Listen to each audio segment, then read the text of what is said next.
আসসালামু আলাইকুম রহমতুল্লাহ। আমার ভিডিওটা মনোযোগ দিয়ে আপনারা সবাই শুনবেন বা দেখবেন।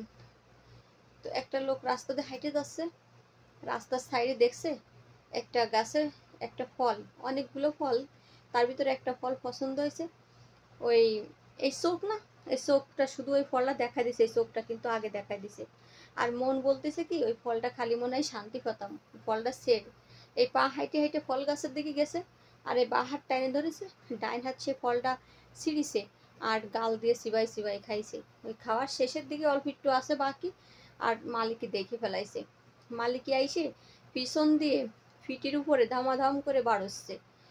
এখন এত পরিমাণে মারতেছে যে আমার গাছের ফল তুই না বলে খালি কেন, আর না বলে ছিললি কেন, তাই বলে মারতেছে। মারে টারে মারা শেষ, লোকটারে ছাড় দিছে।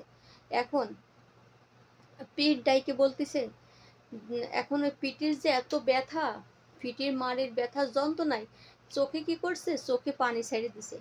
এখন পিঠ ডাইকে বলতেছে, হে চোখ, তুমি চোখে পানি ছেড়ে দিলে কেন?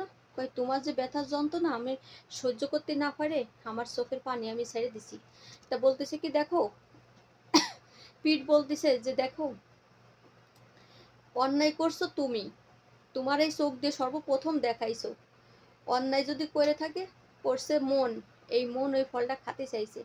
অন্যায় যদি করে থাকে, তা করছে এই পা, পা হাইটে হাইটে গাছের কাছে গেছে। অন্যায় যদি করে থাকে, করছে বা হাত, এই বা হাতে গাছটা টাইনে ধরেছে। অন্যায় যদি করে থাকে ডাইন হাত, এই ডাইন হাতে ফলটা ছিঁড়িছে। আর অন্যায় যদি করে থাকে তাই গাল, এই গাল দিয়ে ওই ফলটা চিবে চিবে খাইছে। তো আমি পিঠ, আমি নিরপরাধী, আমি কোনো অপরাধ করি নাই, তো আমারে কেন পিটালো আর আমারে মারছে? আমি মার খেয়েছি, আমি ব্যথা পাইছি, তুমি চোখে পানি কেন ছেড়ে দিলে? চোখ তুমি তো দেখায় অপরাধ করেছো। তো দেখেন, চোখটা কিন্তু আগে দেখাই দিছে ফলটাকে, আর এই চোখেই কিন্তু শেষবারের মতো পানি ছেড়ে দিছে। তার মানে বুঝতে হবে যে আপনি যতটুকু পাপ করবেন, লাস্টে ঘুরে ঘুরে আপনার পাপের শাস্তি আপনাকেই ভোগ করা লাগবে। এটাই নিয়ম, বাস্তব।